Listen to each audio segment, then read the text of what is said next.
What's going on, everyone? We are back, Chicago Tough Sports Podcast. I'm Anthony, and I'm here with my good buddy Hitman. What's going on, Hitman? Hi. Yep. Boy, oh boy, do we have a show for you tonight. We're talking Elimination Chamber. Hitman, did we or did we not get a very, very impressive premium live event this past Saturday? I did. I thought top to bottom it was a fantastic event. I guess the first thing is I want to give a large shout out to that Montreal crowd. That Yes. They were absolutely fantastic, and they were at every match, and they made every match seem important.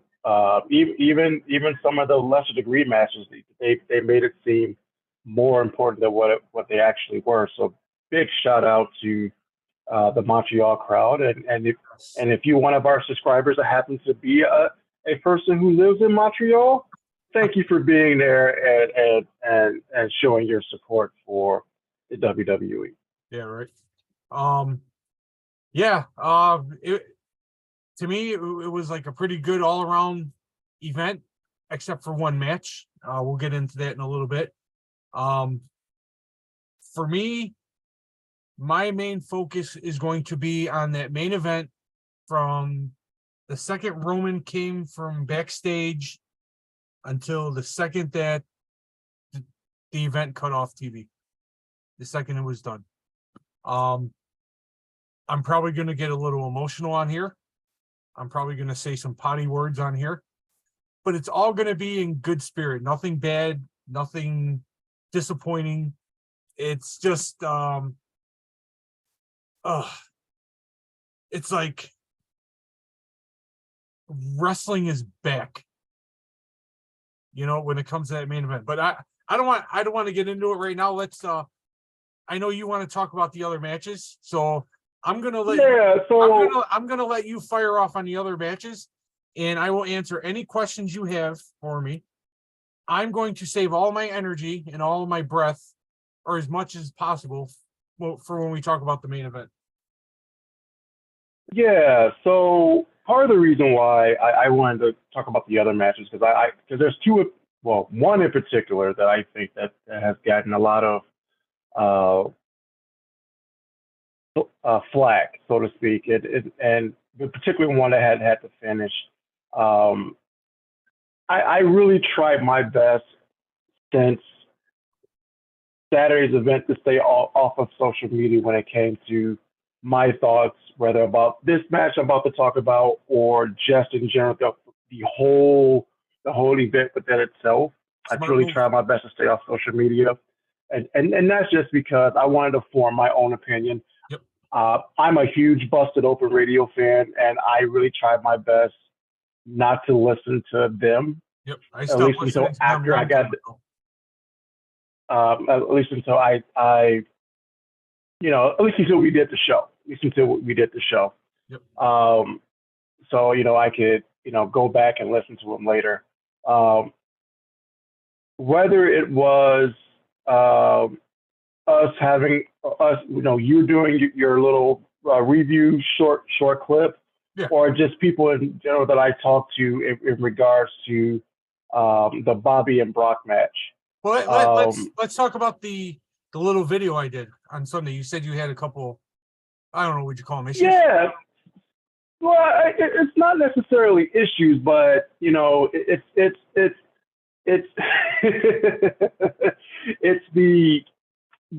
for the Bobby and Brock match, you used the term squash match. Yeah, I know. After I did that, I probably shouldn't have used that, but that I had really high expectations. Remember I told you that could possibly be one of the better matches of the night? It should have been one of the better matches. It was a total letdown for me, but go ahead. But I guess my question is, like, why was it a total letdown? Because you got 2 minutes into that match, I said to myself, this is a Brock Lesnar match. This is what he does. Yeah. You will get the entrance. You will get a a carry in the corner where he shoulders him or his opponent. You'll get a couple of F5s. You will get some Germans. You will get Brock bumping and selling for his opponent. You will get the facial and the mannerisms. That was the typical Brock Lesnar match. And the thing that's interesting about this is the fact that Bobby Lashley is kind of the same way too. So for me personally, I got exactly what I was looking for. Okay. I got two beefy dudes getting their shit in. Okay. And which for me, that's perfectly fine. Yeah. But the thing that I had to come to realize, and just talking with a few people, was the ending of that match. Yep. At first, I did have a little bit of an issue with the ending. Okay. But then I went back and I watched it. I watched it again. I said, Paul, why is this ending so unique? And then I started thinking, I was like, okay, how long has Brock Lesnar been in professional wrestling? On and off for about what, 20-something years? Yeah, I was going to say between 18 and 20 years. Right. All right. So within that time frame, he's been known as Beast, the Beast incarnate, the guy that is intimidating, but we never used these terms to describe Brock Lesnar, and we saw these with what he did. Chicken shit, embarrassed, Chicken shit. vulnerable, fear. Okay. When was the last time you saw Brock Lesnar do a low blow because he was in fear of a move that he couldn't break out of? I've never seen it. Exactly. That's why that ending was perfect. Okay. That's why that ending was perfect. Okay. Because Brock Lesnar himself got into a situation where he was vulnerable. He couldn't get out of a submission move. So he had to resort to chicken shit, heel shit to he had to resort to the chicken shit heel stuff. Yeah. So to get himself disqualified. And now what we've seen the past few times that Bobby Lashley has, whether it's eliminate him from the Royal Rumble or the Hurt Lock, now he's embarrassed. What does he do? Now he causes all kinds of destruction right now. Okay. Which would now help further along this storyline because now Brock is vulnerable. That's why the ending was perfect. It's because now you have a very, very vulnerable beast. Anytime that we see Brock Lesnar lose, it's been because, I don't know, let's go back to SummerSlam where he got buried alive by the bloodline. Literally buried alive. Right. Yep. And then let's think of all the times where the one time he wrestled Triple H and Triple H pedigreed him on the steel steps. Okay. Right? Great match, by the way. Right. Or a sledgehammer or something like that. But we never, ever seen Brock be vulnerable or show any fear to a point where he had to use horrible tactics such as a low blow to get out of a move because he was afraid. That's why I didn't like it. My issue isn't with the entire match.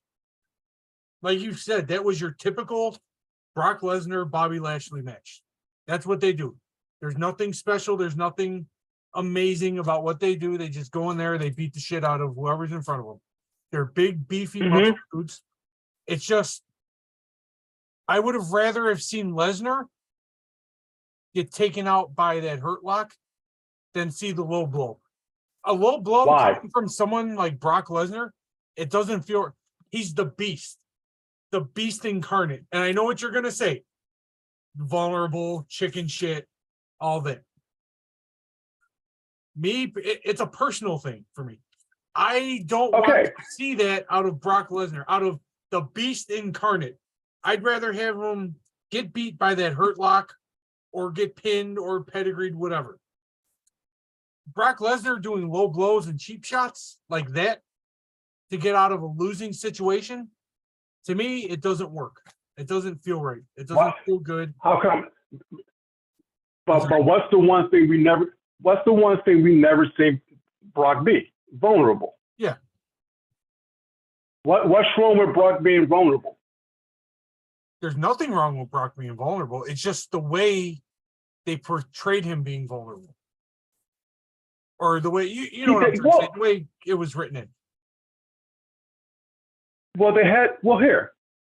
If I had you in the Hurt Lock, I would have rather that point be made by Lashley locking in that Hurt Lock and beating Brock like that, proving, like, really, with the low blow, it proves that Lashley is the stronger guy, I guess you could say, right? But that's the point. That's the point. That's the vulnerability. That's the embarrassment that Brock has to live with, because now the guy who is now the beast incarnate, the guy who shows no fear. Anytime Bobby, spears Brock, what do you see Brock do? Laugh it off. This was nothing to laugh at in terms of Brock. No. Brock was embarrassed. There's nothing wrong with having an extra layer of a character for Brock Lesnar. Mm-hmm. Now Brock's got to regroup. That's why this is a perfect ending to a series. Because now, guess what? If they want, they can do Bobby and Brock in a submission match in WrestleMania. Or if Brock really wants to be a chicken shit, and I've seen this done by other wrestlers, challenge him to a match to where you can't use the Hurt Lock. Did you watch Raw yet? I've seen bits and pieces, and I know where we're going, and I don't like it. Okay. Say that right now. Omos? Yeah, I don't like it. Yeah, because what I was going to say is, you're saying with WrestleMania and they could do that. I mean, it kind of looks like they're going to close the book on Lesnar Lashley. Which is fucking, look, they can always go back to that. They can always go back to that at some point, because that's there. But if they want to change their mind and go with Bobby versus Brock in a submission match, because here's the one thing that Brock hasn't done to Bobby: the Kimura lock. Okay. That's why you can have a submission match between the two. That'd be where that makes sense. Honestly, here, I understand your point. Yeah. But I think for this purpose, it worked out perfectly, because Brock has never been in that situation before where he was being manhandled. Mm-hmm. We never seen it. We've never seen that. Even when guys bigger than him,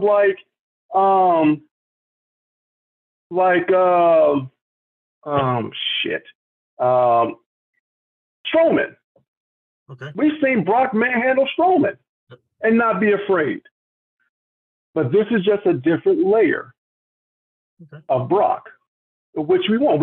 Look, the Beast can't always be the Beast. The Undertaker was always never the Undertaker, right? Eventually, the guy has to show some human strength. Yeah. Okay.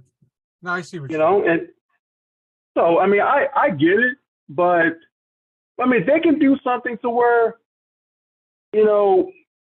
if Brock gets in the Hurt Lock again, maybe the next time he passes out.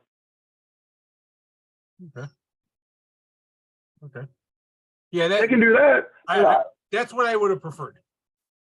That's what I would. But in this situation, now is a point where Bobby won up Brock. Like, hey, I know for a fact that if I get you in the Hurt Lock, you can't get out, and you had to resort to cheating to beat me. Yeah. Okay. Oh, point. All right, because I want to get to the main event talk. What's the next match you want to talk about? Actually, I want to get into the mixed tag match between Judgment Day and Beth and Edge. I thought that was really, really a phenomenal match. Surprisingly good match for me. I I am of the impression, I was talking to a buddy of mine about this yesterday. Beth Phoenix doesn't get the credit that she deserves as being a performer. And partly the reason is because of the era in which she wrestled in. Yeah.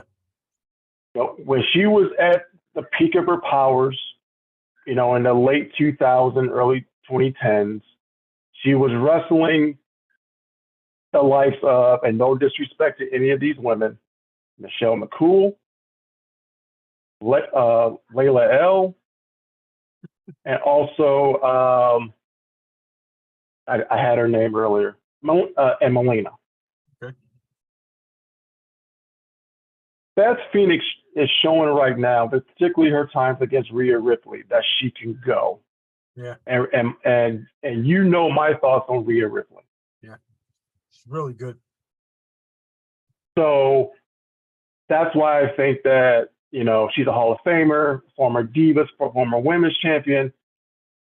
It's unfortunately for Beth, she was kind of like China was, like not like wrong era, like she was the wrong era to be wrestling in terms of her stature and things like that. I feel the exact same way about Beth Phoenix, that if you put Beth Phoenix right now with this current roster on whether it be Raw or SmackDown, you will see tremendous matches.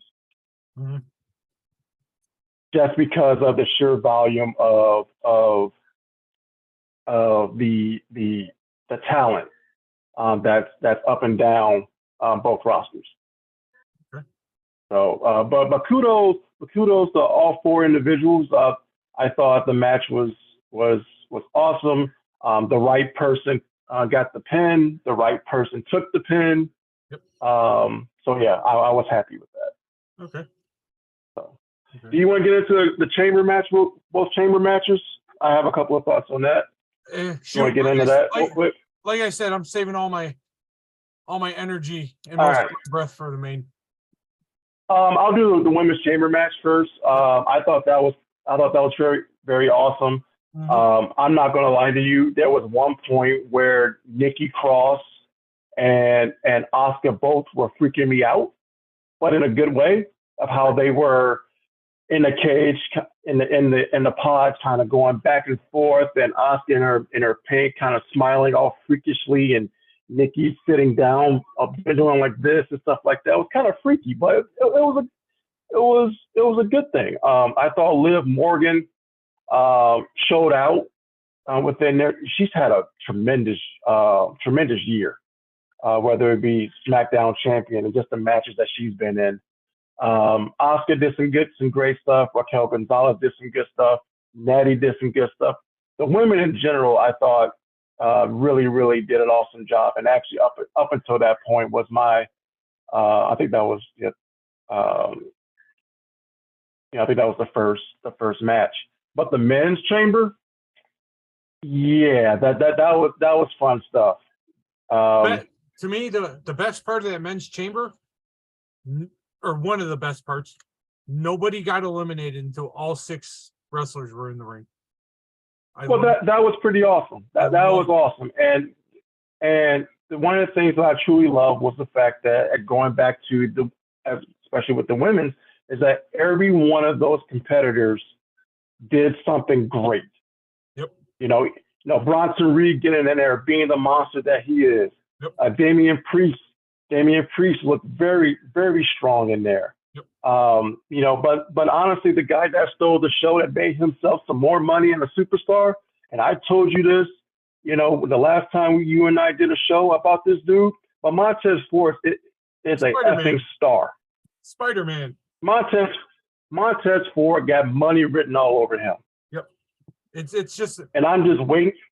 Just a matter of time until they break up the Street Profits. Yeah, I think that's going to happen sooner than later. I think it's going to happen very much sooner than later.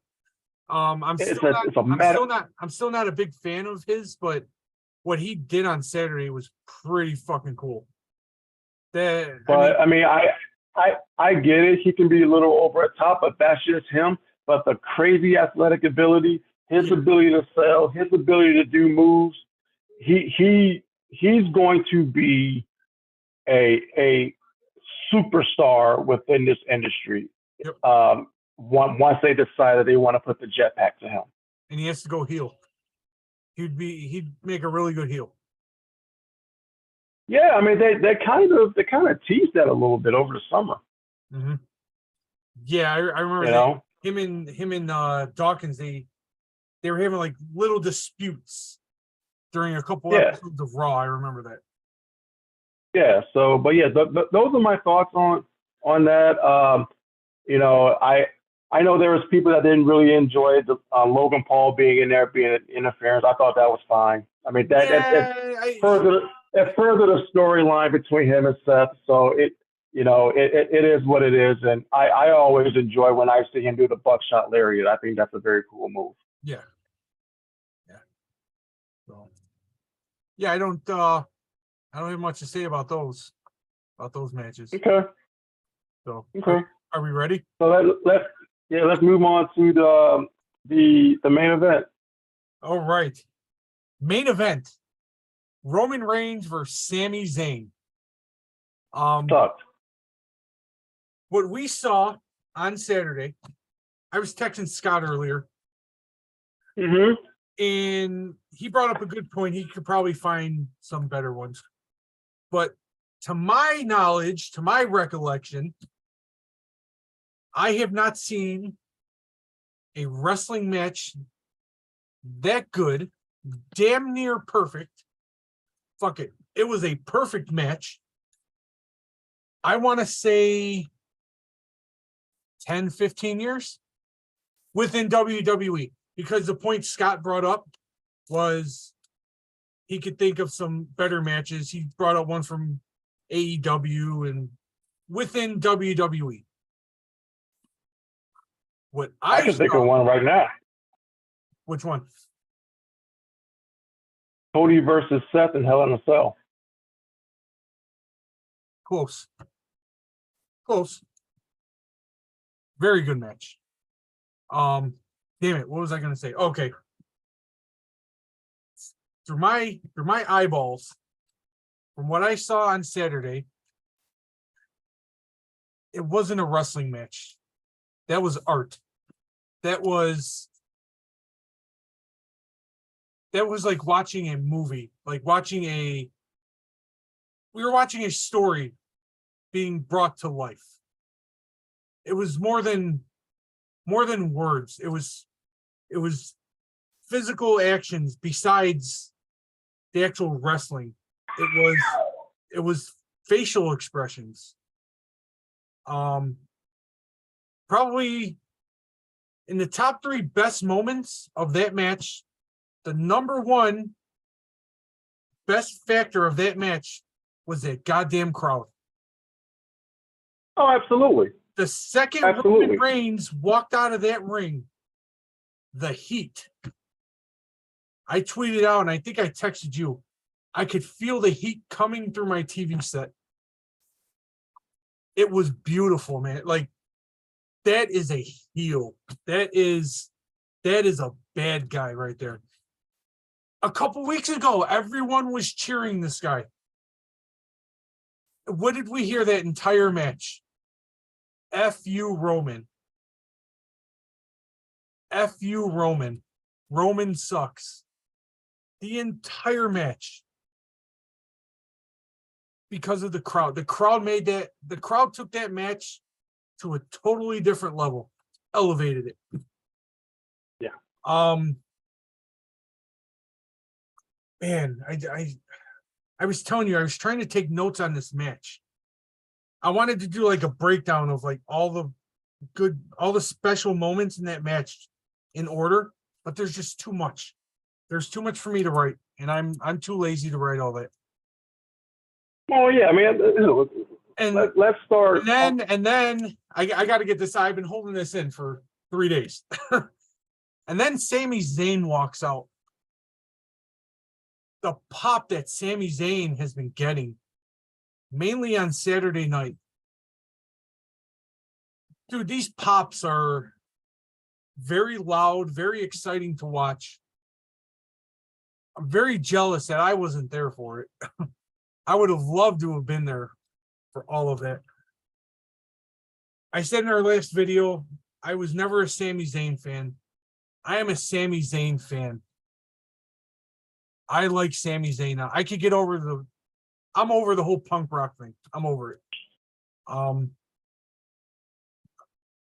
Let me ask you a question. We were discussing, we were saying he's not. Is Sami Zayn a main eventer? I felt Sami Zayn was a main eventer even before this, but he just never got an opportunity. I mean, just going back to the days of NXT. Okay. I mean, he put on phenomenal matches against Kevin Owens and other folks within the those particular guys. I mean, on the indie scene, he was a main event guy. Yes. He just needed an opportunity and the proper storyline that could work. And he was in the right place at the right time for this particular storyline. Yeah. I think Sami's a main eventer. Absolutely. Sami Zayn is a main eventer. I would pay to go see a wrestling event to see Sami Zayn in a main event. I will run to my TV and sit there the entire show to see Sami Zayn in a main event. That's how good he has been just in the past month. I'm not going back, 9 months he's been doing the whole bloodline thing with them? Roughly 9 months. Mm-hmm. I'm just going off the past month since the Rumble. Maybe even a couple weeks before the Rumble when it was leading up to the chair shot, right? That pop was so monumental. You were talking about Brock Lesnar feeling vulnerable, scared, fear. Did you see the facial expressions Roman Reigns was making to that crowd?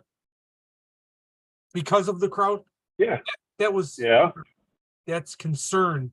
That is, holy shit, this guy might beat my ass. This is real. And then he kind of shrugged it off and, yeah, okay, I'm ready. And then the crowd kept going and going and going. That bell rang for the match to start at the 2 hour, 25 minute, 55 second mark. The first move wasn't thrown until the 2 hour, 30 minute, 7 second mark by Roman when he went towards Sami Zayn. That is how to work a crowd. They worked that crowd so goddamn well. It was beautiful, man. It gave me chills. And that was before the match actually started, before they actually started wrestling. Okay, I'll let you go. It's your turn because I'm rambling on here. No, that's fine. So a few things. Number one, to go back to when Roman came out, that's part of the reason why when I text you, when I texted out those laughing emojis. Yeah. That was part of the reason. That was the reason why I sent that, is because I laughed so hard because of how Roman was getting booed to a point where you couldn't even hear his entrance music. Nope. And that was a beautiful thing. I'm going to disagree with you just a little bit in terms of, you thought Roman was, not necessarily fearful, but concerned or something like that. I'm going to use another word. Okay. I'm gonna call it annoyance. He was annoyed. At times. In terms of how the crowd was reacting, but one of the things that I've actually enjoyed, or really have enjoyed, about this Roman character since he's been the tribal chief, is the ability to be able to tell a story with his facials. Yep. Because there was a good point where Roman was like, he was stoic, right? He was just sitting there, just taking it all in. Yep. Like, all right, I'm gonna let you have your moment. But just like you said, it kept going. And then Sami was getting all pumped up, and then Paul Heyman is talking to the Roman, and then you start to see Roman kind of change that demeanor a little bit from cool, calm, and collected to, I'm annoyed. Yeah, I need to take this a little bit more serious. I'm a little annoyed right now. I'm like, and I forget who it was. I think it was Graves that said that, Reigns seemed a little annoyed that he's in the ring with Sami Zayn. Yep. That's what he said. And that's the God's honest truth. I mean, Roman Reigns was annoyed at that point. Yeah. I enjoyed the I always call it the in-ring promo that Roman was doing with Sammy's wife, where he was basically saying, it didn't have to be this way. I wanted you all to be a part of the family. I wanted us to be together. That was so spectacular that he brought the wife into the story, into the situation. It was so beautifully done. It was perfect.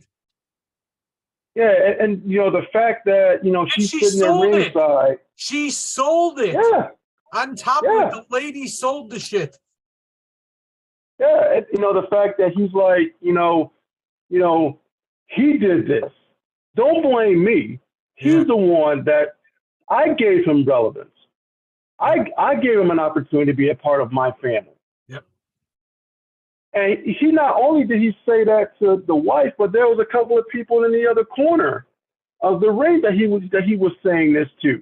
Yeah, I wonder who those people, the old guy, right? Yeah, the old guy. Yeah. And that was one of the things that it's not just what he did with Sammy's wife or that old dude. It's just the things that he's been doing as this tribal chief character that goes beyond a moveset, right? Yep. You did a good job in explaining like the minutes in between when they first got into the ring and they announced who the competitors were to when they actually locked horns, right? Yep. Can you tell me what that moment reminds you of? What that moment reminded me of? Yeah. There's multiple. Rock Cena. I mean, there's. It's not Rock and Cena. 1 and 2 doesn't even come close. Who are you thinking? Doesn't even come close. There's 2 in mind that I actually can think of, but there's one in particular that I know for a fact. No. Cena Hogan? No. One is Punk Cena at SummerSlam, with the amount of heat that Cena got being in Chicago. And then the main one, that if you think about crowd reactions, if you think about the moment in time where the crowd is involved and looking at the crowd and playing to whatever, some people will consider this, just because of that moment, as one of the greatest WrestleMania matches of all time. Rock Hogan. Think about what Sami and Roman did to that crowd. Did I say Cena Hogan? Yeah. Oh, what the fuck? Okay, never mind. I'm getting excited. But think about what Sami and Roman did with that crowd, playing to the crowd. It's the same as Rock Hogan. Yep. See, and that's where I agree with you in terms of this is one of the better matches. I'm not gonna say it's the best match, but it's one of the better matches that we've seen in a while. If I came off sounding like I said this is the greatest match. No, I didn't. I'm not saying it's the greatest match ever. I'm saying this is one of the best matches that we've gotten in a very long time. Well, see, but also goes to your point about the story, right? Yep. And I'll compare it to Rock Hogan. Do we even remember with Rock Hogan a wrestling move? Do we remember that? I mean, we remember the Hulk up, right? Yeah. But we don't remember one single move, and that match was not aesthetically pleasing. No, it was the crowd. But the crowd, the reactions, the mannerisms that Rock had, the mannerisms that Hogan had. That's what made that match special. And it's the same with Sami and Roman. We don't remember any moves from that match because it wasn't about the moves. Was that the event with who was Jericho and Triple H was the main event. Main event, for the undisputed title. Yeah, and the crowd died. Yep. Yeah, Rock Hogan killed that crowd. But, and that's what I'm saying. Like with Sami and Roman, we're not even talking about movesets. Nope. We're not even talking about the fact that Sami threw up a great Superman punch. Oh my God, that was amazing. In the blue, we're not even talking about that. The blue Yeah, thunder we're not bomb, talking about the haluva kick. We're not even talking about the sunset power bomb that Sami gave Roman off the top turnbuckle. We're not talking about that. Nope. We're talking about the crowd and the story, because that's where it lies. Yep. The crowd was the reason why this match was awesome. Yep. Roman and Sami did a great job in selling the match with their facial expressions. Here, they did a great job of giving you something, slowing it down, giving you a little bit more, slowing it down so you can keep up, giving you a little bit more. Yep. That whole and then finally, I'm sitting there like finally this. giving it, and then finally they gave you the finish. Yep. Right. Yep. One of the other things that I truly loved about the match is actually towards the end, when we still do not know what's going on with Jay. Nope. We still don't know. You said it last week because why? This story still has a lot of layers. This story is an onion. Yes. It's an onion. And the fact that, once again, this whole bloodline storyline started with who? Roman and Jay. Yep. So what did Roman do to Jay when Roman couldn't get his way with Jay? Bullying. Yep. Yep. That's how it started. Unfortunately, Jay got a spear from Sami, and that's how and then Roman gave him a spear in 1, 2, 3. Yeah. But just the story within itself, within the bloodline, Yep. right? And then you get at the end, and then you get Sami and KO, celebrating at the end, because they're in Montreal and they have to do that. Yeah. But that match itself to agree with you, that match was beautiful. It was a beautiful story, a beautiful wrestling match that was told without using actual wrestling moves at times. Yep.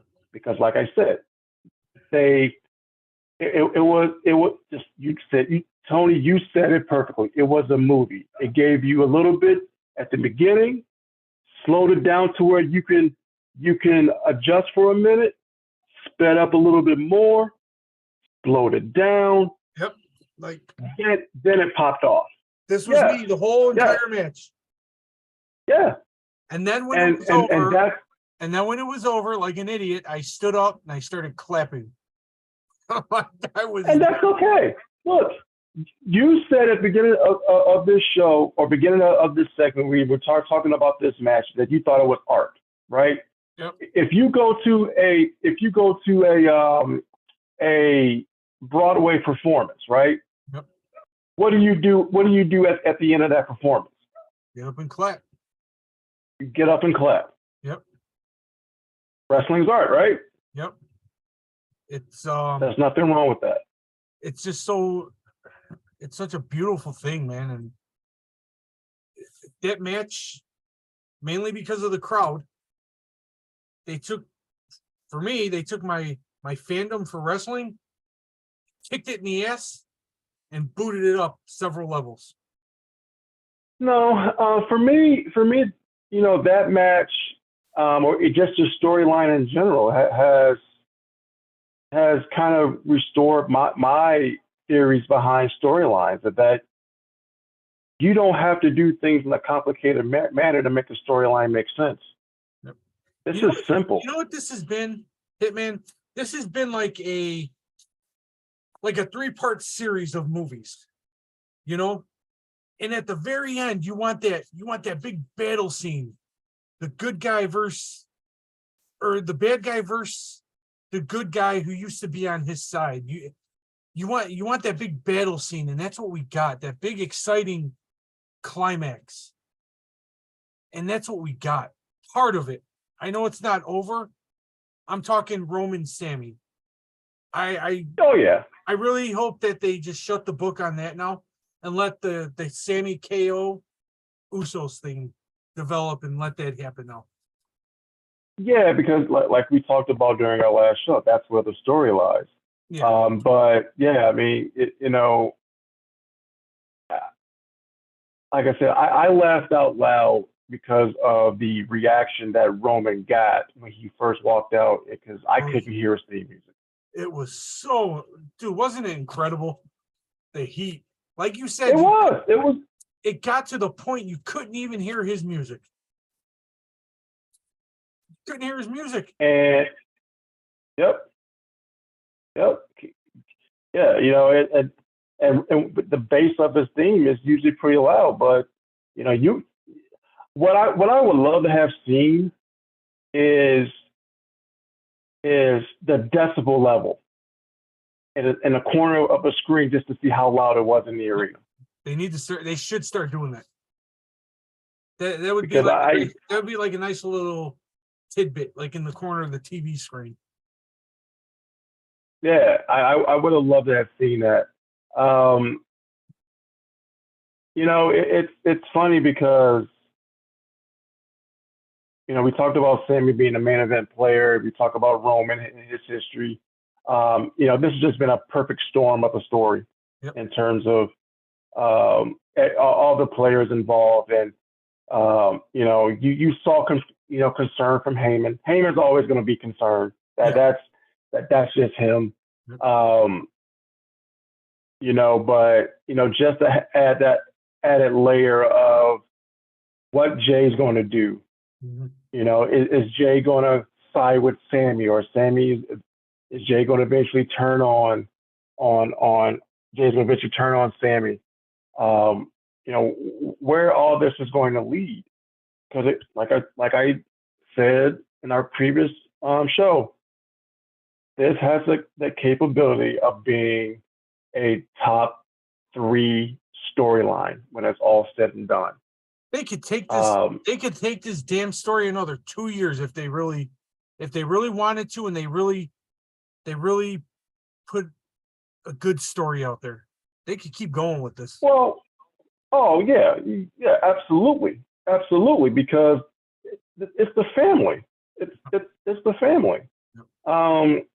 And like I said before, when we're all gray and when our kids starts watching wrestling and maybe there's another factions or a group of factions that come out and we start talking about the things that we saw in our day, the bloodline is going to be in that conversation at the end of the day.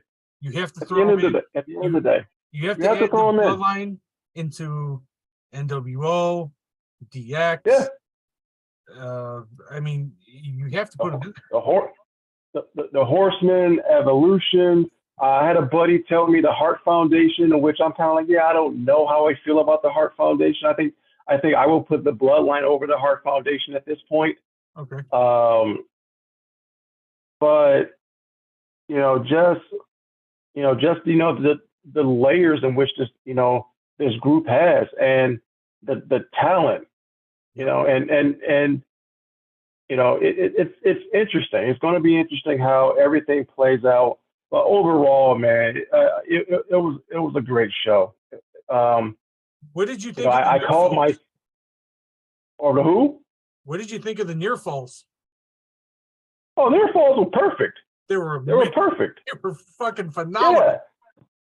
But the thing that kind of annoyed me, if there is one thing that annoyed me, was it was what was it?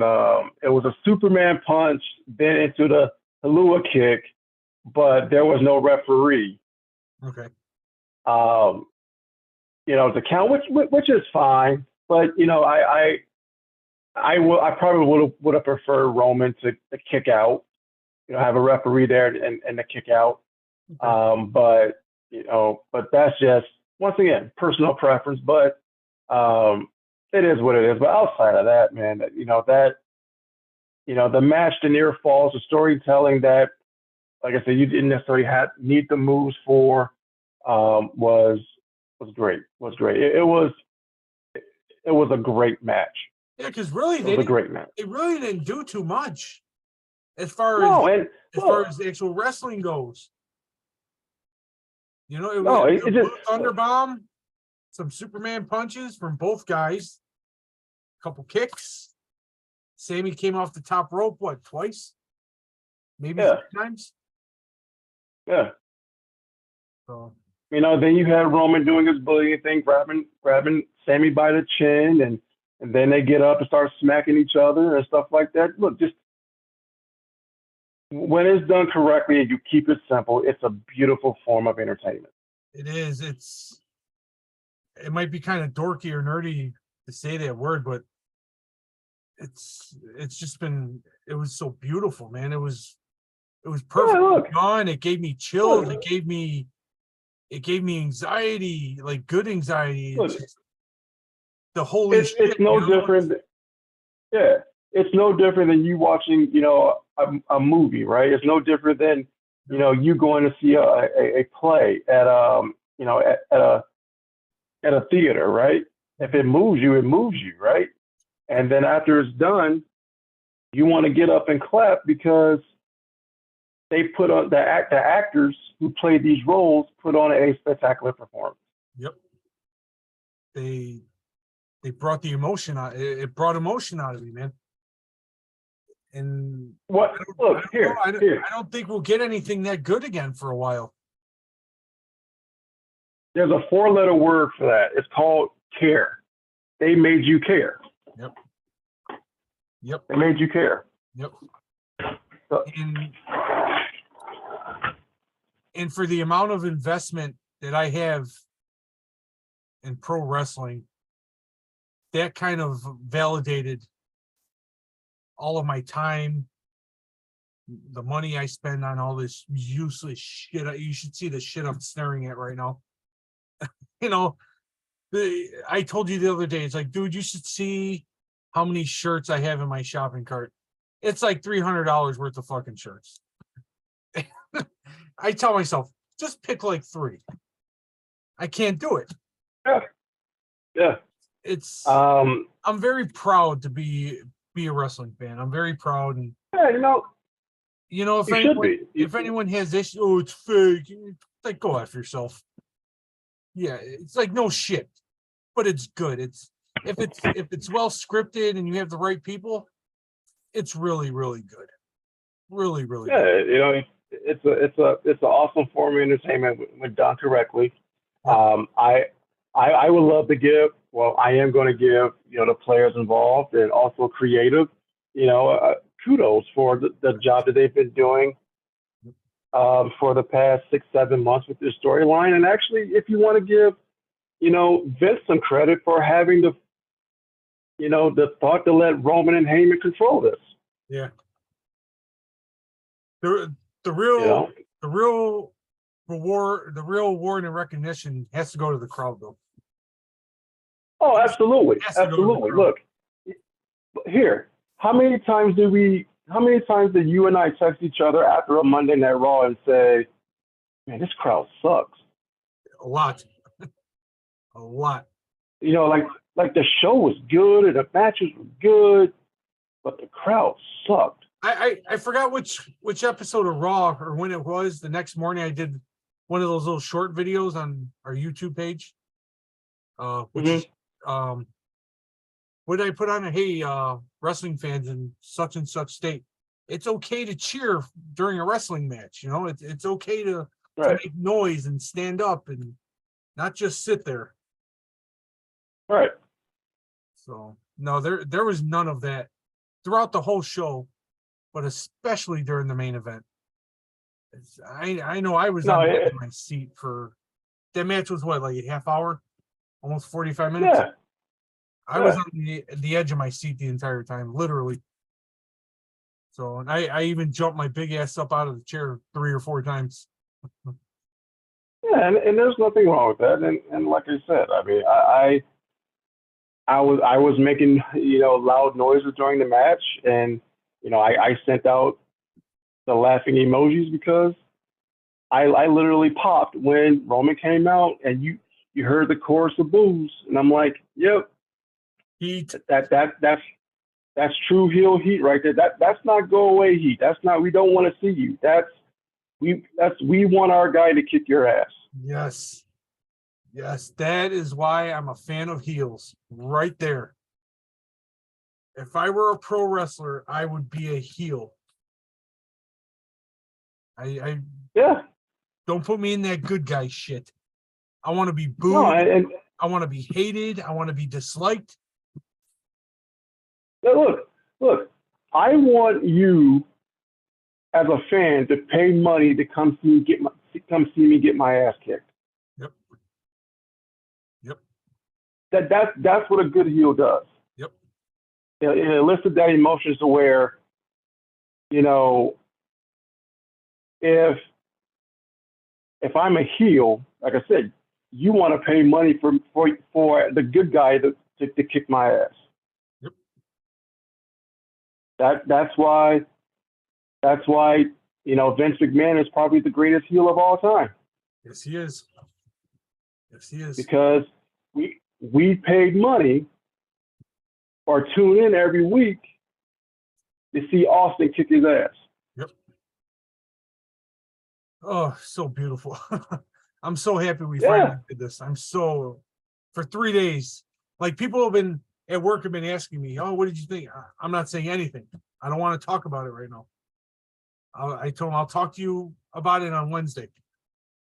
Well, I told you that I've been avoiding listening to shows and stuff like that and social media, so I can form my own thoughts and I know I've been asked about certain things, and I actually, when I was at the bowling alley, I was wearing my head of the table hoodie, and someone asked me about it, and I told them my thoughts, and that's when we got into the discussion about Brock and Bobby, and that's when I kind of changed my tune, because like I said, at first for me, I was kind of like, I understood why, but then I didn't like the ending at first, but then I started thinking, I was like, that makes sense. Then I was like, okay, I like the ending now because of why it mattered. Okay. So to speak. Well, you've kind of, I don't want to say you swerved my opinion, but you've kind of opened my eyes a little bit on that. But before we end it for tonight, 3 questions for you. A couple questions. Mm-hmm. Yep. Do you think in any way, I know Sami's been around for a long time and he really doesn't need it. Do you think Roman put Sami over?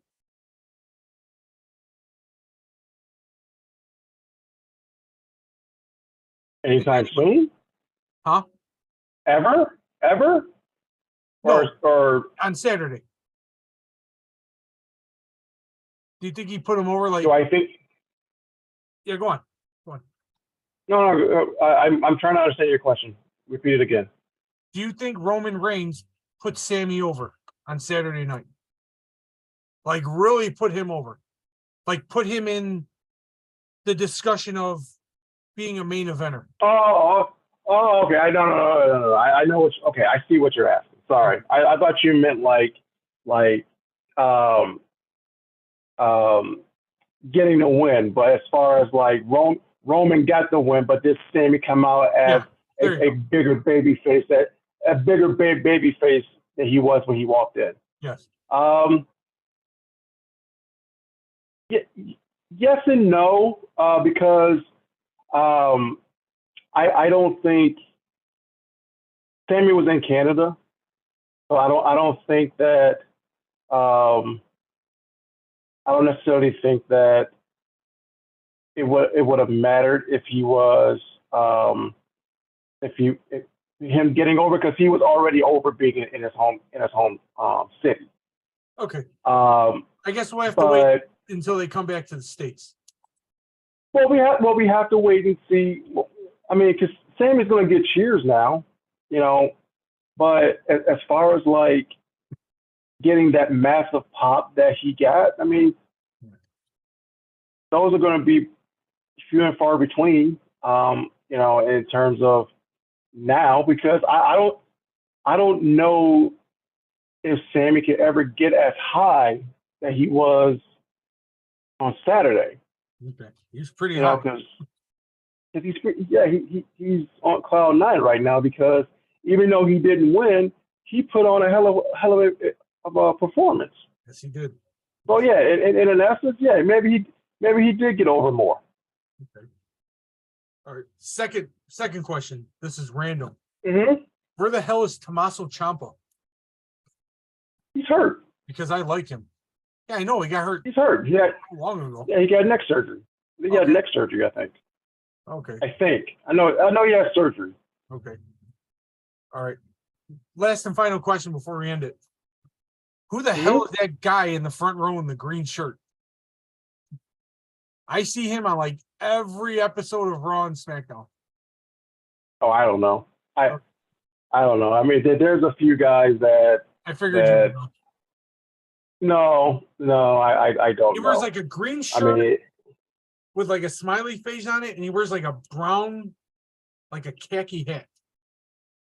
Yeah, I don't know. I mean, there was a guy that used to go to all the wrestling events from the Chicagoland area. They called him Brock Lesnar guy. He used to be at every event. Because my wife is convinced that I know this guy, because later on, towards the end of the main event, I believe, he held up a sign that said Anthony on it. I couldn't convince my wife. That is pure coincidence. I don't know who that goddamn guy is. Yeah, I couldn't even tell you. Okay. I couldn't even tell you. All right, well, I think that should do it for tonight. Really good discussion. I think we hit a lot of good points and good topics here tonight. So yeah, great to be a wrestling fan, man. Yeah, no, look, we on the road to WrestleMania. We on the official road to WrestleMania, and the next 5 weeks should be interesting. Yes. The storylines and not just with the bloodline, but you know there's going to be some matches that's going to be announced. I'm hoping the one that they try to announce on Raw doesn't happen, because that might be one where I go take a bathroom break. Raw or Lesnar and Omos? Yeah. Yeah. That would be the match if I still smoked. That'd be the match. But now we're gonna get to a point where you know, storylines matter, and you know, the WWE is gonna have their foot on the pedal. Yes. This is go time for them. So all right, well, I think we'll wrap it up with that. I think we've said all we can say. So yep. I could sit here all night talking about that match, but I got a lot of laziness to do watching TV. So well, thanks for getting on here with me. Had a lot of fun with this. And we'll be back at it again next week. Yep. So all right, man. Have a good night. Yep.